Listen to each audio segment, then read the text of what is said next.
What's up everyone, Vitaly here, and in today's video I want to show you another strategy that you can use to potentially index non-indexed content in Google.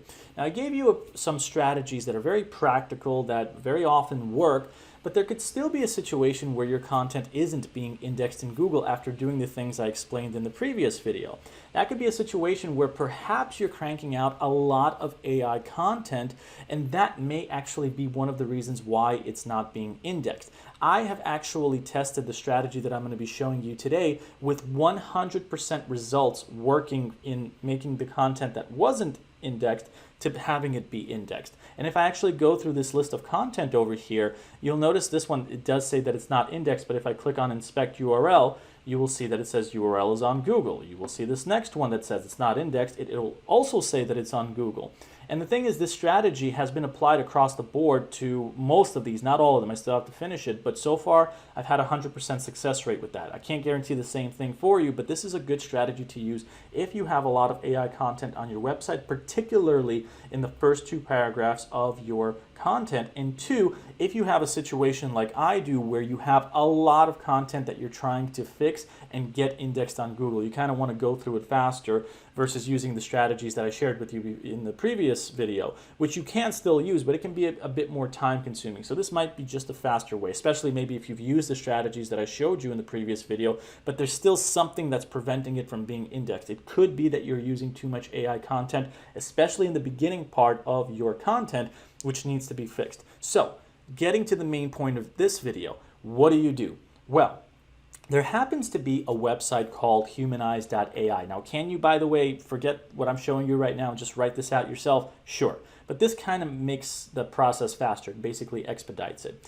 Now, let's say that we take one of these posts. Let's say it's the Pacific Northwest road trip itinerary. We open it up. Here's that post. What you're going to want to do is you're going to want to take the first two paragraphs of your content and paste it into this tool that's called the AI Humanizer. So what you're going to want to do is you're going to, this has already been humanized, by the way, but let's suppose that this was AI content. I'm going to copy this.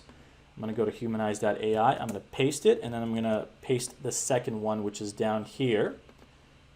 Copy, paste, and then all I'm going to do is click on humanize text. I'm going to avoid doing that right now because I already did it here, and I want to finish using it for the other ones because you do actually have a limited amount that you can use every day for free. I think it's about like 5 to 10. But anyway, once you click on humanize text, this will be converted into human text. So this is AI. Well, this is not AI anymore, but let's say that this was AI and you clicked on humanize text, the new text will come up here, and then you take this text and you put it in place of this. So I will erase these two paragraphs that I pasted before, that I copied before, and I will paste the new humanized text there. I will publish the content. I will go back into Search Console and I will click on the inspect URL option. Followed by that, let's say that it said it's not indexed by Google. I will click on test live URL. If everything is fine, it'll give you a green check mark. You will click on request indexing, and this has worked for me so far 100% of the time. Now, of course, I highly recommend that you don't just rely on AI and just create what they call AI slop all the time. You want to create content that is genuine. Add your own features to it. If you want to maybe bypass that using humanize.ai and write your own, I'm all for that. Go for it. But this can just be a faster way if you have a situation where there's quite a few posts that aren't being indexed and having too much AI is the issue. So this can help correct that. So I hope that this video was helpful. And again, I've used it with great success so far. This may very well help you as well. It's optional, not mandatory. You have the strategies from the previous video that can potentially help you as well. But if those strategies weren't working and you are using a lot of AI content, that may be the issue that this video's suggestion can help you fix. So if you have any questions about this, let me know. But as always, I'll see you in the next video. Take care, everybody.